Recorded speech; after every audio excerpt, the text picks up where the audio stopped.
all of this, but we can't kind of work through all of these things in terms of how they relate to evaluation of myopathy because we just don't have the time. The thing to remember, though, is that fatigue, asthenia, and muscle weakness are very common in any age group. We're going to see it. Certainly you're going to see it in internal medicine practices, and it's up to us to distinguish between these three symptoms and truly identify when a patient has a myopathy, when a patient has muscle weakness.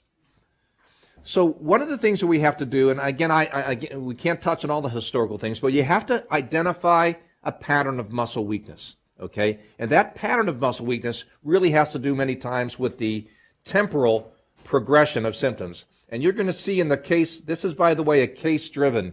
I have 4 or 5 cases that kind of illustrate the points that I want to make in this talk. So you got to find out and ask the patient how it came on. And it seems, again, pretty obvious, but it's sometimes difficult. You got to find out if this was rapid. That occurs in some patients, for example, with dermatomyositis. Or is it insidious? Okay, you got to find out, is it proximal or is it distal? And neurologists know and have taught us a long time that proximal weakness is very characteristic of a myopathy. That translates into functional disturbances such as I can't do my hair, I can't get things out of a cupboard or a closet, I have trouble stepping up onto a curb. Whereas distal weakness, I can't stand on my toes, or I have trouble with extension and flexion of the distal extremities. Or it can be focal. And if it's focal, it's oftentimes not rheumatologic, except if you talk about focal myositis, but it's oftentimes neurologic. But you've got to tease that out in the patients that you see with muscle weakness. And from a rheumatologic perspective, it's those other historical features that are very important. Do you have rash? Do you have Raynaud phenomena? Are there swallowing problems? If there's thyroid disease, which can very much mimic, we don't have time to pull the thyroid case out, but thyroid disease is very much a mimicker of patients that have myopathy. You got to find out if they have thyroid disease and check for it. And then I'm going to come back to the family history in a later slide in terms of distinguishing genetic from rheumatologic. And then, of course, medication use. And there are a lot of medications out there that can cause myopathy. But let's start off with one case that illustrates some of the important findings. And these are all real cases. These are not made up. And oftentimes there's many, many cases that could be included in here. So this is a 65-year-old white male with the insidious onset of muscle weakness. And when you see a patient with this particular syndrome or disease, you can't often identify the onset. And that's what it was with this middle-aged or older gentleman. The middle age keeps going up in terms of the age, so he's not elderly. I would have called him elderly 10 years ago, but not anymore. So he's got an elevated serum CK 2 to 4 times the upper limit of normal. He's got a myopathic EMG, already came with that. He had a muscle biopsy that showed pretty much what we see in polymyositis, and that is endomysial inflammation. And he was treated for polymyositis for a couple years. He got prednisone, then he got steroids and methotrexate, then he got steroids, methotrexate, and Imuran. And I asked this guy, I said, what made you better? He said, nothing. Nothing made him better. And he had falling episodes over the past couple years. So this is obvious to Dana. And I don't know if any neurologist knows what this is, but yes. IBM. So it's IBM, okay? And this is something you have to know, and I'll get to why you should know this. But it has a very distinctive picture. And this is something that I see rheumatologists miss. I'm not expecting an internist to diagnose this all the time, but rheumatologists miss this, and yes, even some neurologists miss this over time. It has a distinctive histology, which is kind of shown here. A very nice picture of a fiber being invaded or surrounded by endomysial, what's called endomysial inflammation, lymphocytic. You see these characteristic vacuoles in the myofiber. And this is the arm of a woman that I saw, the forearm of a woman that I saw with this. And this has been reported previously that this arm, it looks, there's so much atrophy in the forearm, and that doesn't occur with polymyositis. Okay, when you get this atrophy, this is something that is characteristic of IBM, and this right here is the quadriceps. And what is this right here? That's actually the femur. That's how much atrophy you can get in patients that have this entity called inclusion body myositis. And I put it up here, and I put it as a separate slide and a separate case because you need to be aware of this problem because it's the most common myopathy in middle-aged to elderly people.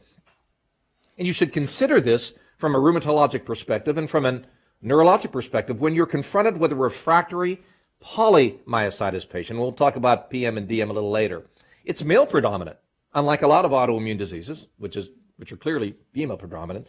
And again, you get this insidious onset where the patient just can't tell you when they started to have muscle weakness. And the other interesting thing that it is distal and asymmetric. And if you have a polymyositis patient with a foot drop and you're following a patient in rheumatology, to me, that's IBM until proven otherwise. And then finally, you have the characteristic pattern of muscle atrophy that I just showed you with forearm flexors, quadriceps, intrinsics. If they go to make an O with their fingers and they do this type of deal, well, that means that their intrinsics of the hands aren't working right. And that's what you see in IBM. They can't hold that nice and tight and make an O, but they make a teardrop. And that's what you'll see in this type of disease. So when we're talking about, again, the assessment of patients with myopathy, we oftentimes deal with muscle enzymes, all right? And this is, I've seen 25 to 30, maybe even 50 cases like this, but it is very relevant for the internist. This is a 52-year-old guy, African-American guy, that was referred to me several years ago. I just saw one yesterday who told me at the end of the clinic that he went to high school with me. And I did recognize his name, but I saw I could put this guy's name in there. So, and you'll see many of these. He had a CK of 862. Normal was less than 200. He had a history of high cholesterol, on and off statins, but this didn't seem to be related to statins. Negative history, negative social history, former athlete. In fact, a pretty well-tuned athlete. Yeah, he was 52 when I saw him. Again, he was on a thiazide, took a Tenolol, had a pretty much negative review of system. And literally, if you examined this African-American guy, you could hang off his arms, and he could probably lift you with his leg. So he was sent to me for the possibility of a myopathy because he had a CK that was 862 when I saw him. It was 1,000 the year before. It was 900. It was 700. And I asked this guy, and I went in with a fellow afterwards, and I said, did anybody tell you that, ever remember telling you that your liver tests were abnormal? He goes, wow, it's amazing you asked that, because when I was going into the Army in my 20s, they told me that my liver tests were off. And they actually wanted to do a liver biopsy, and I wouldn't let them. And I said, okay, well, then we'll just let these tests go. So what is the point that I'm trying to make here with his liver tests being elevated back, I guess it was 30 years ago? The point I'm making is that his CPK was elevated 30 years ago. That's my take from this. And all through the years, he probably had an AST and an ALT that was 50, 60, 70 or whatever. And when somebody checked his CK because he went on a statin 3 years ago and it was 1,050, his AST and ALT were up because liver tests aren't, quote, liver tests. AST and ALT are released from muscle. And this guy likely had this elevated CPK or CK for all of his life, okay? So we're oftentimes dealing with elevated muscle enzymes in the absence of true muscle disease. And this guy had no problem with his muscle, okay, whether it was functional or by manual muscle testing.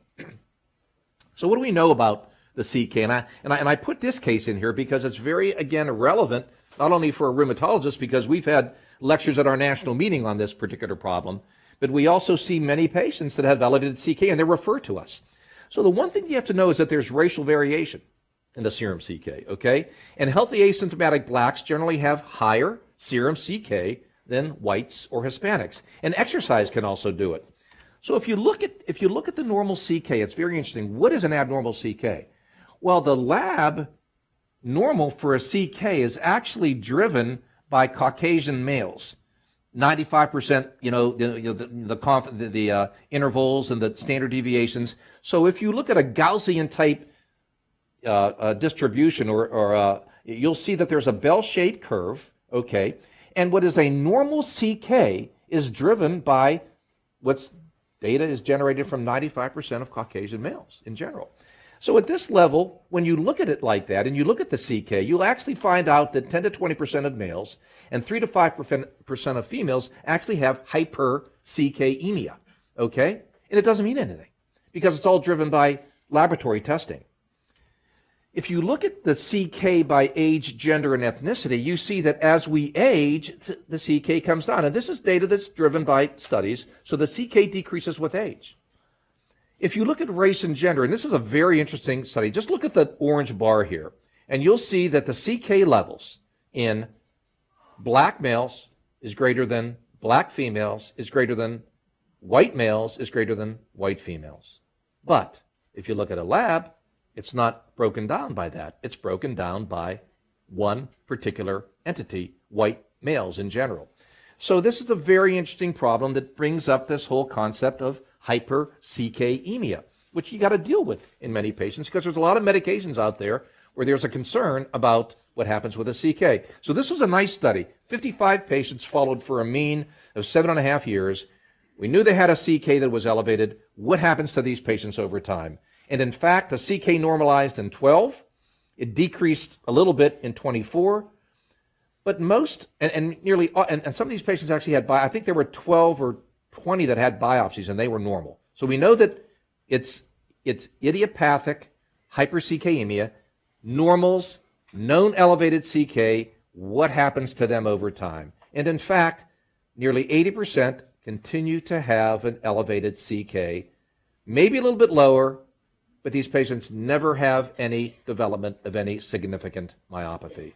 So we need to be aware of this problem of an elevated CK in a group of patients.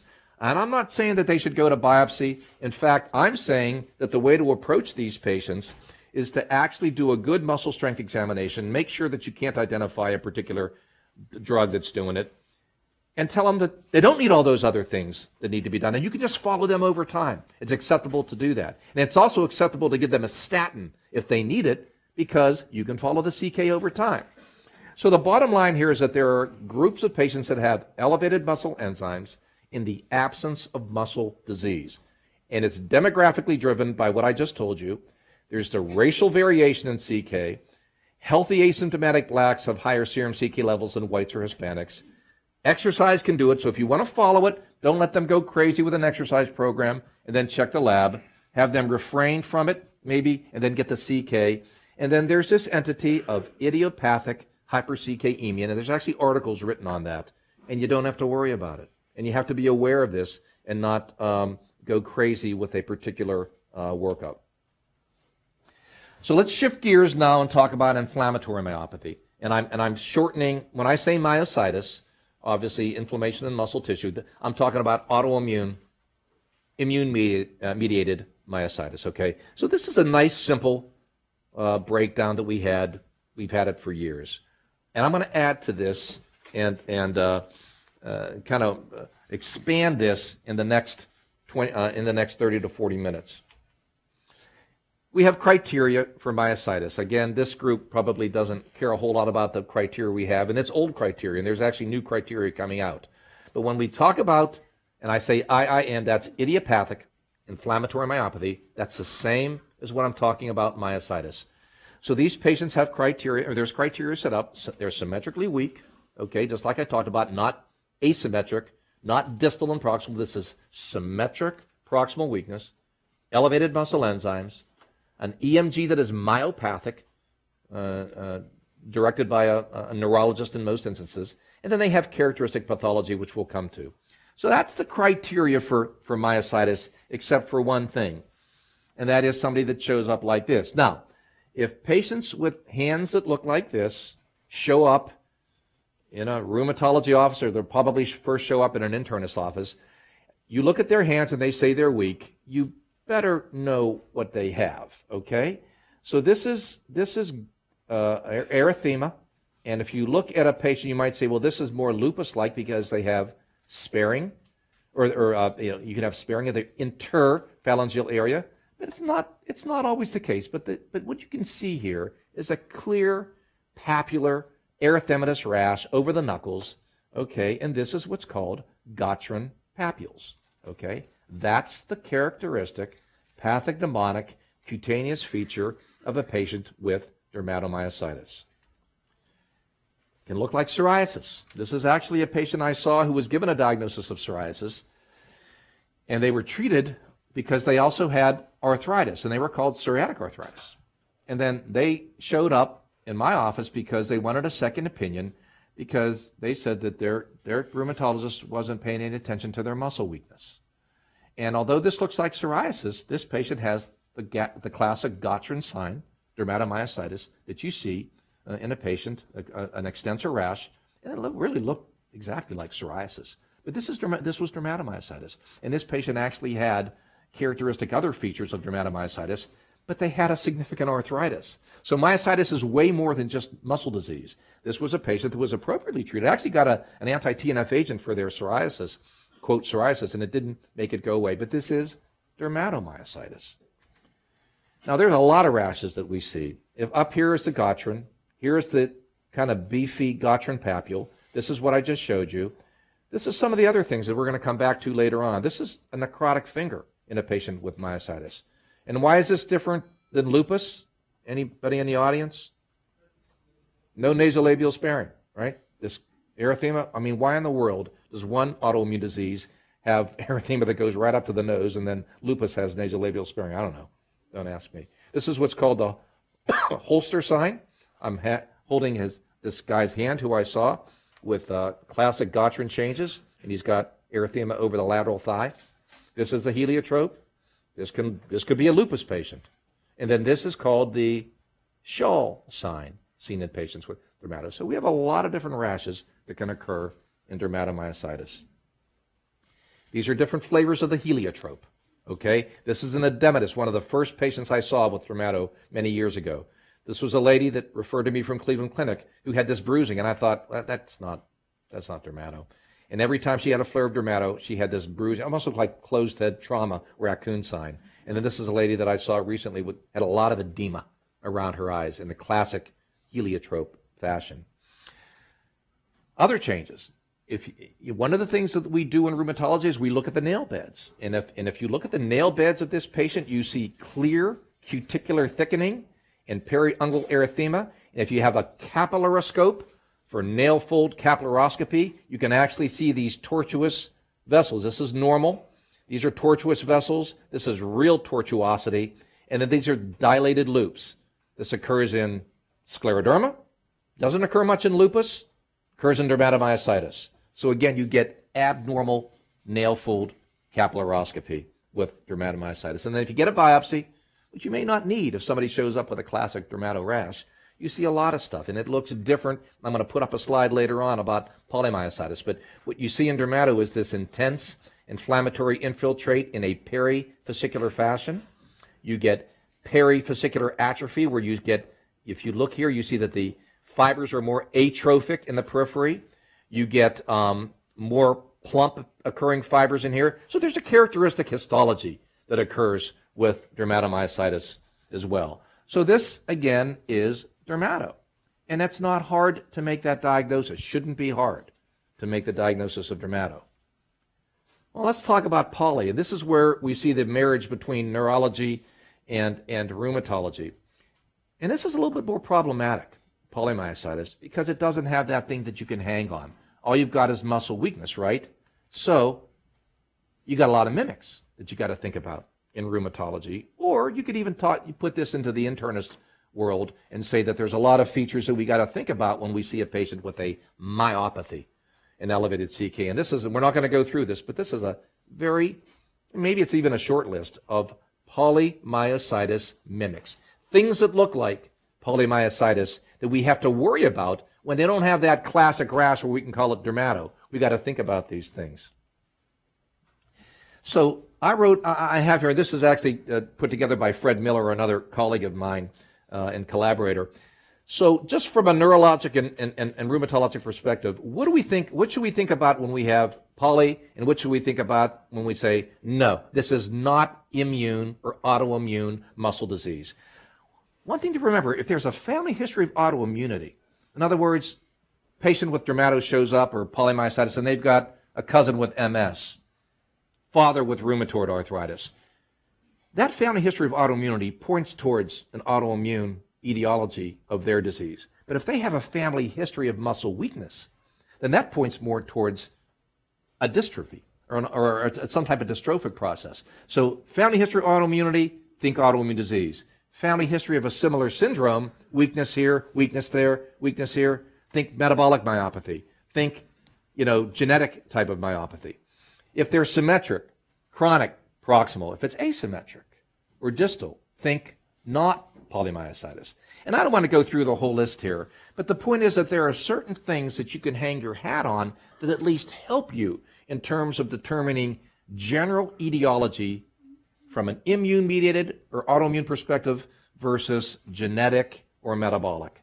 And these are some of the things that, and I can make these slides available for people. The other thing is that if you have a diagnosis of polymyositis, you got to do a biopsy because you got to make sure that it's not one of those mimics. It's not an atypical dystrophy, that there's not some other features. And the interesting thing is that the biopsy of PM and DM are very different. PM has this lymphocytic invasion of a non-necrotic fiber. It's CD8 cells and other factors. And I just showed you the biopsy of dermato. This is a different biopsy, but it looks different. It's more B cell. Something called the membrane attack complex, which implicates complement deposition. CD8 cells, CD4 cells, and it looks different. You don't see perivesicular atrophy in PM. You see it in DM. So again, there's other things to look at. One of the big things and one of the big features of myopathy is this whole concept of statins. And I made that a separate topic in this particular talk because we need to know about statins. And why do we need to know about statins? Well, because although they're generally well tolerated, 30 million Americans are on statins now, all right? And the spectrum of toxicity is quite broad. So we need to understand just what statins do in terms of muscle disease. And I want to bring up one interesting factor related to statins that some may or may not be aware of. So it can cause life-threatening rhabdo all the way down to my muscles ache, and I'm on a statin.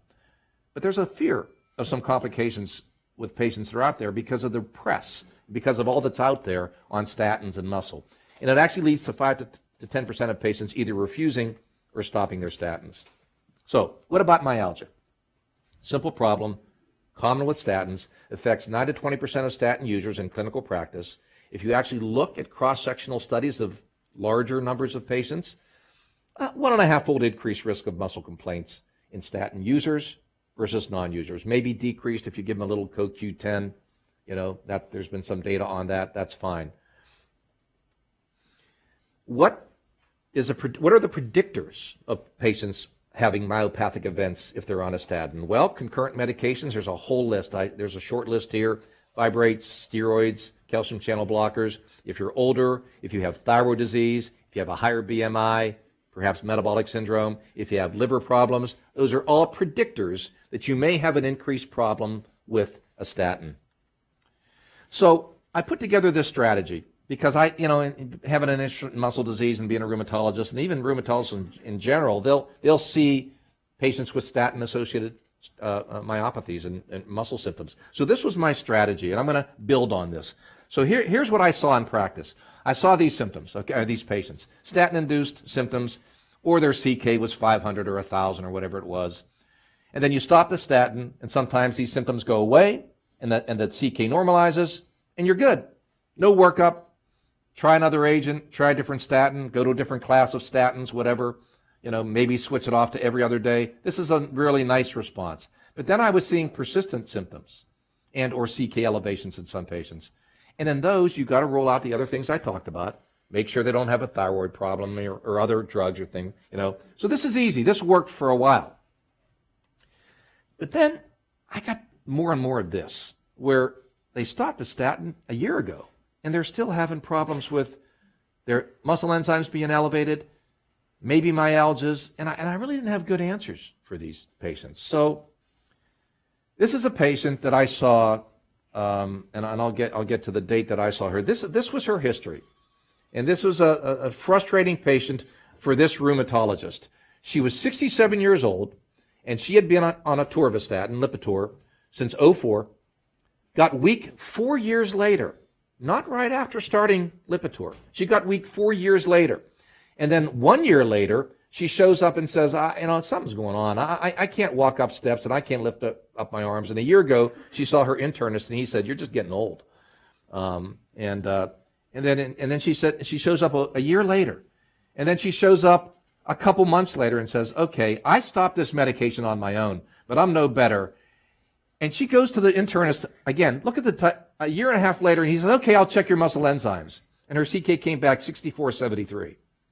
And he said, well, I think it's wrong. So he did it 2 weeks later, and it was 9,000. This lady is great talking to. She doesn't see him anymore. And he got an ANA, and it was 320. Okay, so he said, oh, okay, well, I guess I was wrong. And she gets admitted to the hospital, and she gets a muscle biopsy, and she has a necrotic myopathy, no inflammation. And this was her biopsy. And if you look at it, you don't see lymphocytic inflammation that I talked about. You see necrosis. Necrotizing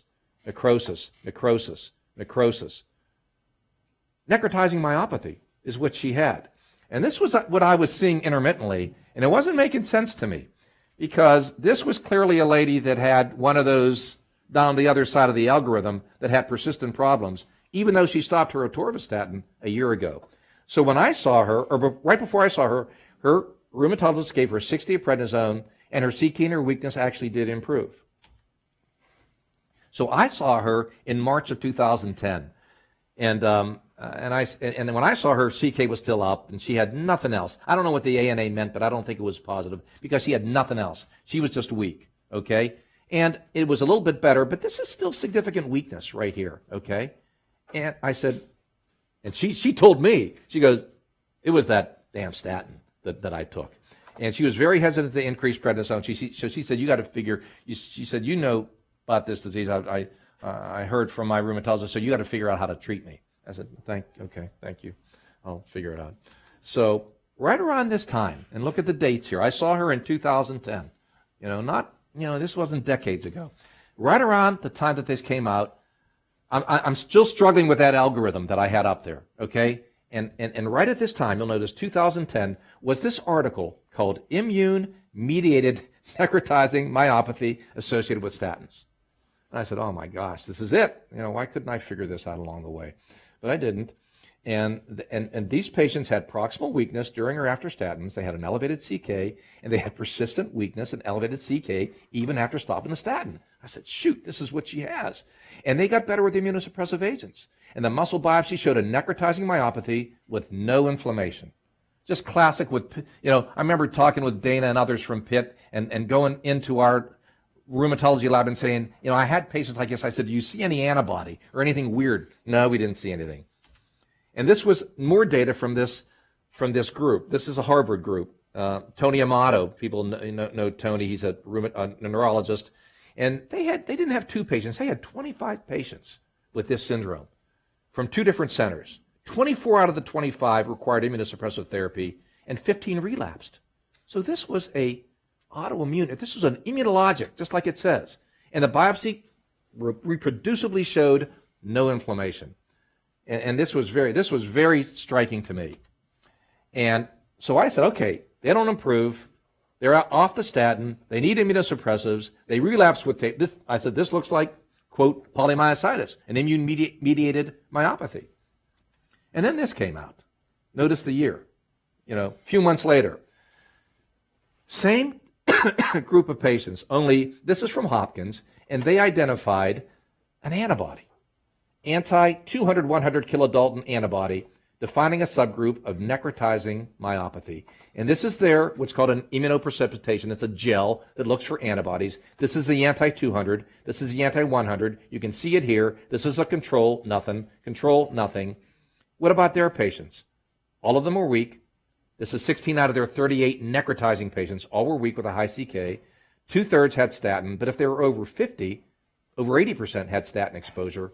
And here it is. All responded to immunosuppressive therapy, and many relapsed. Same type of patients. I'd say, okay, this is really interesting. Why couldn't we find this antibody in our lab? It was probably your fault because you didn't know how to look for it. But that's when Dana and I were working together at Pitt. And this was very fascinating to us. They had the antibody they identified. What is the antigen? You got an antibody, you got to have an antigen. Well, to cut to the chase from the perspective of time here, Statins lower cholesterol, excuse me, by inhibiting HMG-CoA reductase. Okay, we know that, right? What does HMG, what do statins do? They actually upregulate this expression, which is not what you would expect in tissue. So the investigators saw this 100 kilodalton target and said, you know something? HMG-CoA reductase is 97 kilodaltons. What's going on here? Maybe that's the antigen. And sure enough, to cut to the chase, HMGCR, an enzyme, was identified as a 100 kilodalton autoantigenic target, and they developed an ELISA, and all 16 of those doublet positive patients were anti-HMGCR positive. So here we now had a well-defined cohort of immune-mediated necrotizing myopathy associated with statins that had an antibody, an autoimmune syndrome. And this is this is the lab. We're back to my lady, and I said, okay, you know, this is when I said, we're gonna treat you differently. We're gonna give you IVIG. We're gonna give you other immunosuppressives. And I put this highlighted because this is what made the difference in this lady, gamma globulin, IVIG. Okay, and she did well. In fact, she normalized her strength, 5/5 in a 68-year-old, 70-year-old almost lady. And I tapered her IVIG, never off it completely, and stopped her other immune suppressives. And over the past 3 years, her CK has gone up. And interestingly, last week it was 4,600, but she's not weak, and I can't explain it. But I'm just telling you that she responded to IVIG, and she got better, and she's off prednisone, never went back on prednisone again. And she's, whenever this assay became available from RDL Laboratories, I checked it, and she's high titer HMGCR antibody positive. And this is just an aside reported by Andy Mammon, who's done great work with this syndrome. This is what he reported in the New England Journal, that IVIG was in fact very helpful. So now I'm back to this algorithm, and I can complete it now, because what I can do is, one other thing. Why do they flare? If you stop the medication, you shouldn't have any problem with it, right? Well, it's not that easy, because HMGCR is expressed in regenerating muscle. So what happens is that the immune-mediated damage and the autoantibody formation that's induced by the statins originally, it never goes away, because this muscle is being repaired. And actually, it is sustained even after stopping the statin, because you're putting this antigen, this HMGCR, even though there's no medication around, it's being expressed on regenerating muscle. So it is basically out there as an antigenic target. Antibody doesn't go away. Our bodies remember antibodies, and it keeps attacking the muscle. And that's very interesting on the relapse part of it. So now I can complete my algorithm. I think you ought to get baseline CKs before you start a statin. I can remember giving this in a general lecture, and a cardiologist raised his hand and said, well, that's pretty expensive to get baseline CKs. And I said, you got to be kidding me. A cardiologist is telling me about ordering a CK, and you're doing all your echoes and catheterizations. I said, you got to be kidding me. I said, this is a baseline muscle enzyme test. Get it done. He kind of laughed. But anyway, you can go through the algorithm, and then when you get here and you've got these persistent symptoms, you got to consider this now, and then you should order this. So that's how I would complete the loop of statin myopathy. Okay, we're going to shift gears again in the last 15 minutes, 20 minutes, and we're going to talk about a different problem. And that is, and again, the many faces of myopathy, the different things that we consider beyond just muscle weakness. So this is, again, a patient who was seen by an outside rheumatologist in the Pittsburgh area. She was 52 years old. She shows up, and look at the dates here when you talk about systemic features. In November, she's got dyspnea and a low-grade fever. Within weeks, she's got polyarthritis. She's got muscle weakness. She's got Raynaud phenomena. Within 1 month later, she's in the hospital whenever she shows up desaturating in the primary care physician's office with acrocyanosis of her fingers and a low pulse ox. She gets admitted to the hospital. Her ANA is negative. They think, well, I'm not sure what's going on. Her CK was minimally elevated. She gets an open lung biopsy, and she's got what's called NSIP. High-res shows infiltrates and ground glass opacities. A very astute rheumatologist that we know, Dana knows, shows up and says, I know what this is. And he recommends pulse steroids followed by mycophenolate mofetil. And so what does this patient have? Anybody have an idea what antibody? Joe 1 positive. You got to know this. This is why it's very. You got to know these things. We're going to emphasize that by the time that we're done in the next 15 minutes. So she's Joe 1 positive, and she has antisynthetase syndrome. Okay, she's got a clinically homogeneous group of symptoms. She had fever, she had myositis, she had arthritis. In fact, one doctor thought she had RA. She had Raynaud phenomena. I'm not sure she had mechanics, and she had ILD. Okay, this is a very well-known syndrome, and these are the features. These are mechanics hands, cracking, hyperkeratosis. This is an arthropathy that can become pretty significant. This is Raynaud phenomena, and this is the lung finding that you get, interstitial lung disease. Now, what I want to emphasize is not everybody presents like that. That's easy. It really should be easy. We shouldn't be missing these Joe 1 positive patients that have that. But sometimes they don't read the books, okay? And they show up with skin rashes, and the myositis may be subtle. It was very subtle in this lady. And the clinical presentation is something that Dr. Glassberg will see, and that's a lung-dominant patient that shows up maybe even in the intensive care unit. So then we're going to switch here. How do you make the diagnosis of autoimmune interstitial lung disease? Because not everyone is going to present like my case right there that had joints and skin and Raynaud phenomena and polyarthritis and the Joe 1's positive. Not everyone presents like that, okay? And that's the challenge with autoimmune lung disease. Now, this is an old slide that I've used for many years.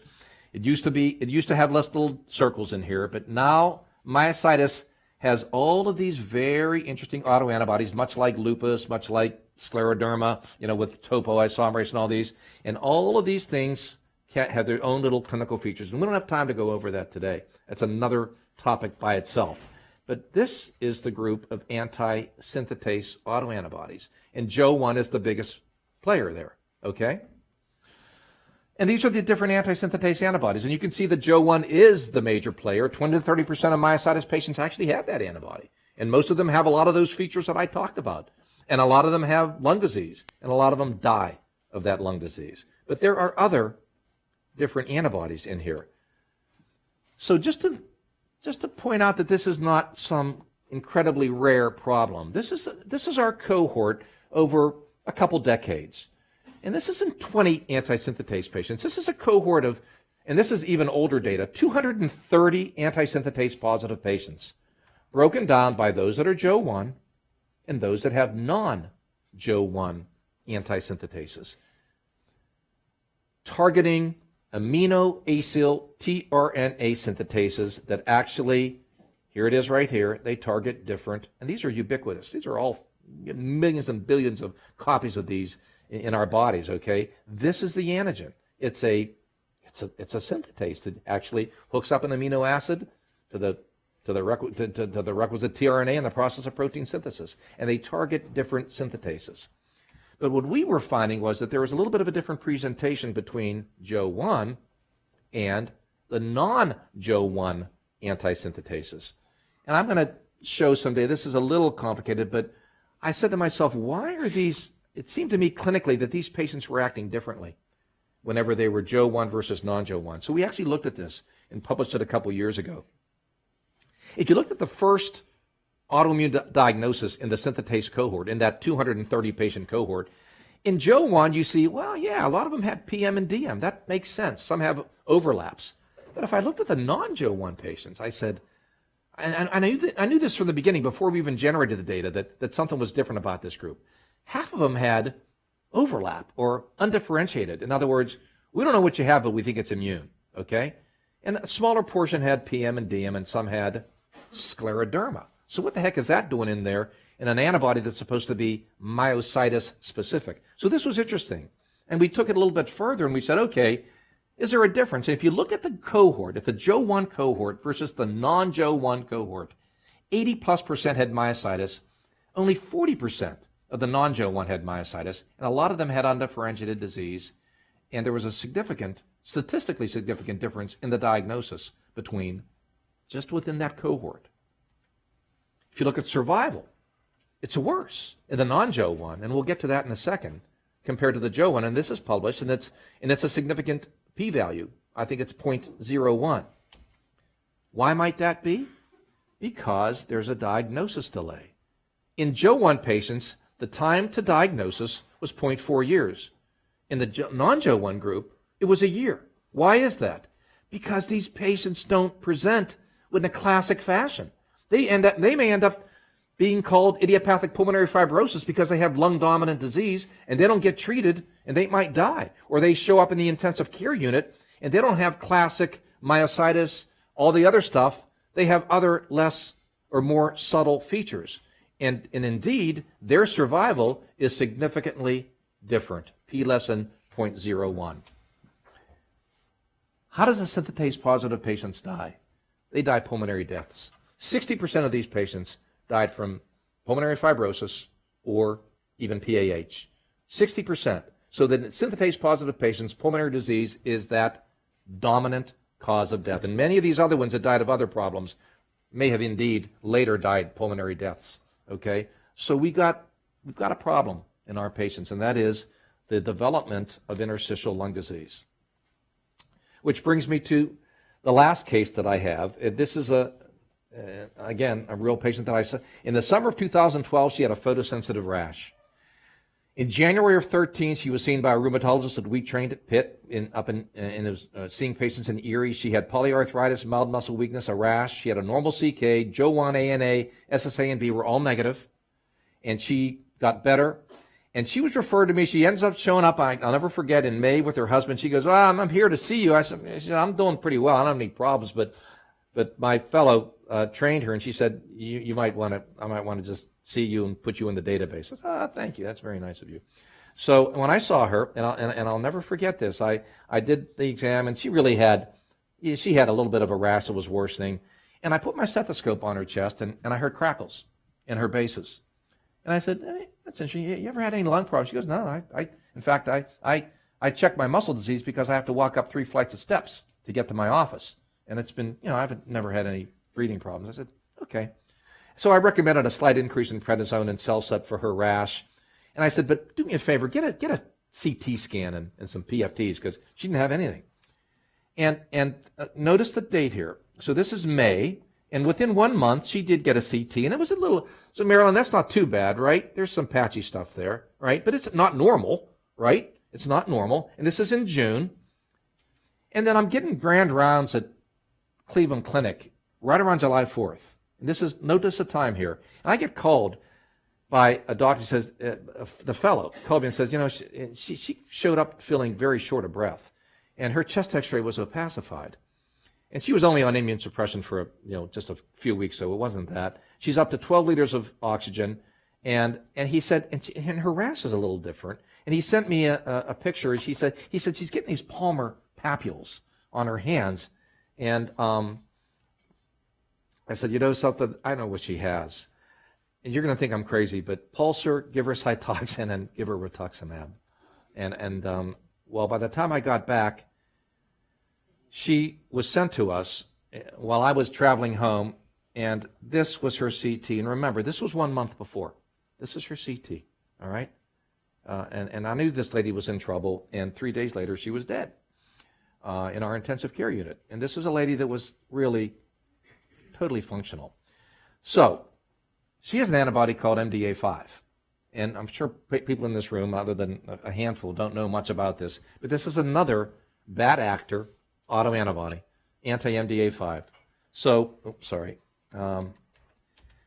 so this is over here, because these patients have dermato, and this is the antibody here. And what is this? What's MDA5? Why do I talk about it here? Because, again, this is the whole idea of lung disease and how you got to be aware of it. This antibody was actually reported in the Asian literature a few years back in amyopathic dermato. That means these patients don't have any muscle problems. And they have rapid progressive ILD. They are seen in the Japanese, Chinese, other Asian populations. And the target antigen is called MDA5. What the heck is MDA5? Well, it's actually a cytoplasmic protein that senses viral DNA and induces production of type 1 interferon. And it's involved in the innate immune defense against viruses. So you think to yourself, okay, that makes sense. What if there's a viral trigger?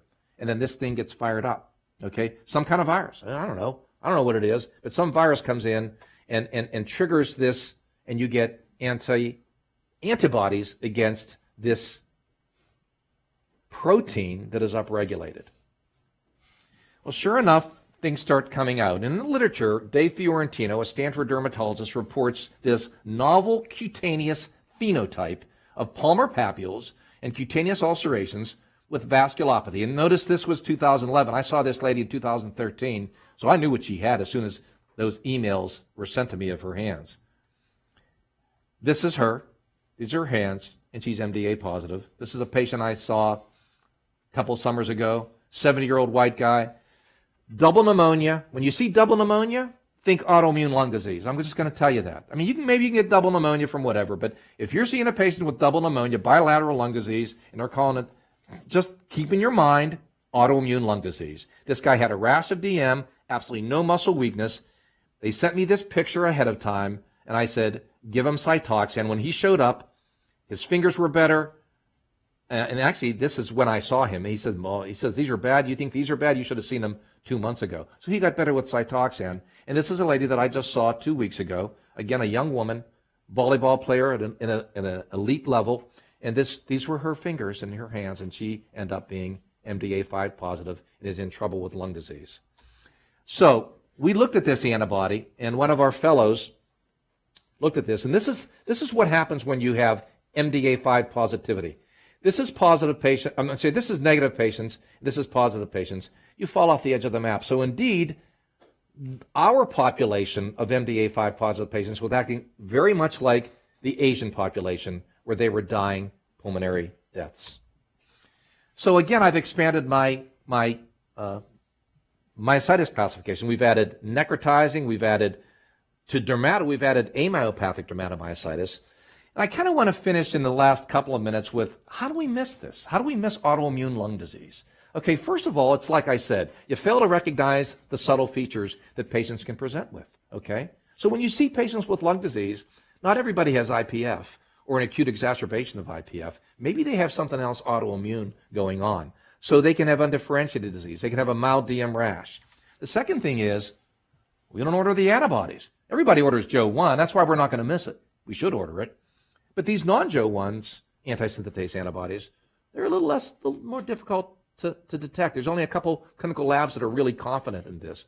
And MDA5 isn't even checked by some of these labs. So that's another reason why you might miss it.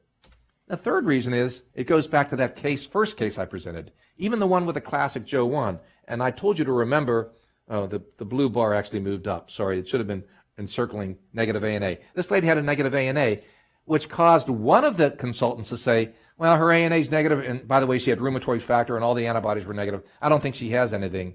But the rheumatologist came in and said, she's got something. And why is that? Because anti-Joe 1 and the antisynthetase, if you think about it, they're directed against synthetases. Where does protein synthesis take place? It doesn't take place in the nucleus, does it? It takes place in the cytoplasm.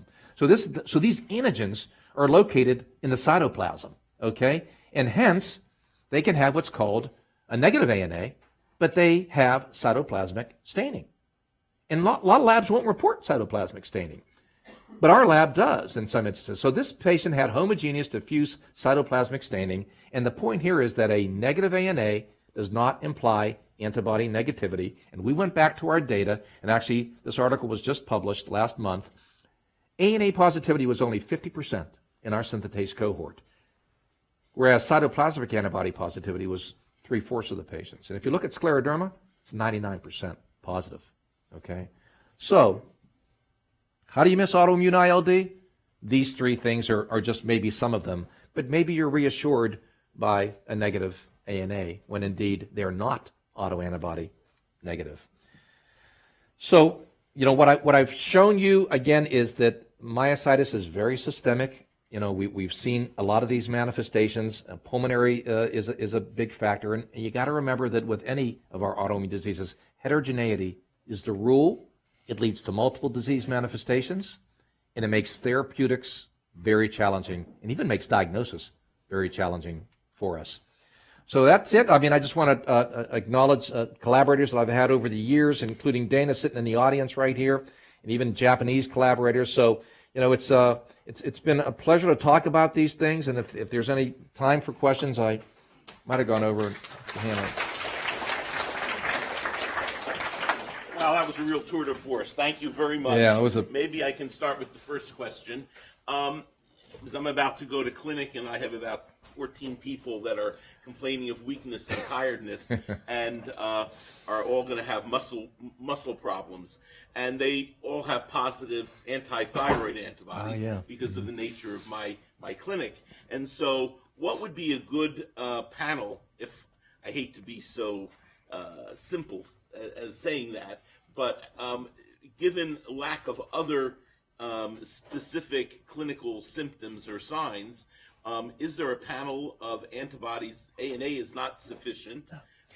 What would you recommend that we screen for before we send to the rheumatologist? Yeah, I would refer every one of those patients to Dr. Asherman for He's only in clinic a certain number of half days. No, seriously. That's the. I guess I had to pull out some slides. That's the point I was trying to make. Is that there's a lot of thyroid disease that causes these nonspecific symptoms. I frankly don't think you need to order any other autoimmune. I got to be honest with you.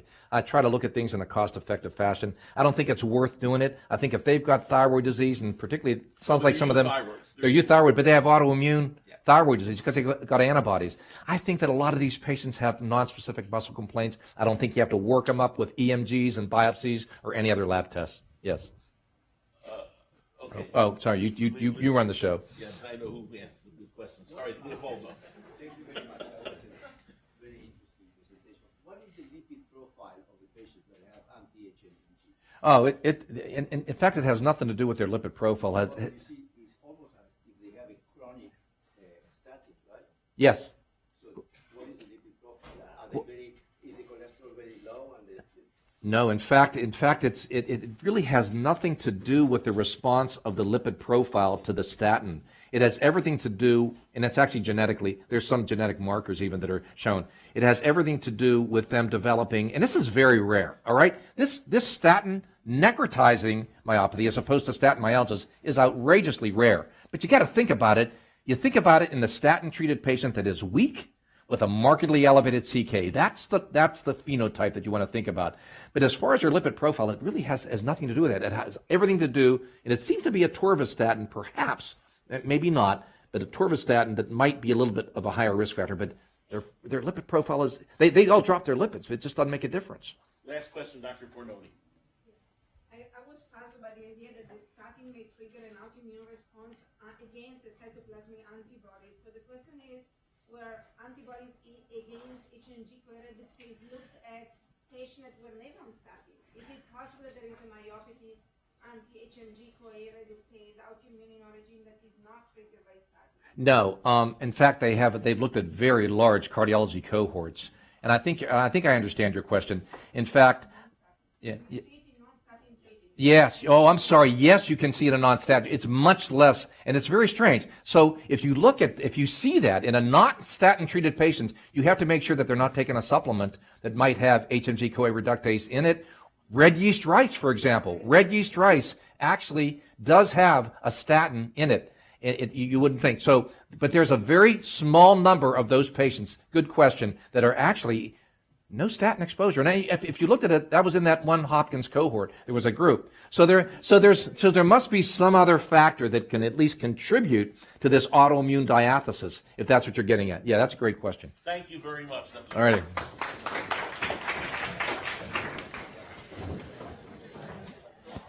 Grab the bag. I told you it was a whirlwind tour. It's good. So let me go grab your bag, and I'll meet you. So we have to do the Uber thing now? Yeah, but just, so I'll help them down. I'll meet you.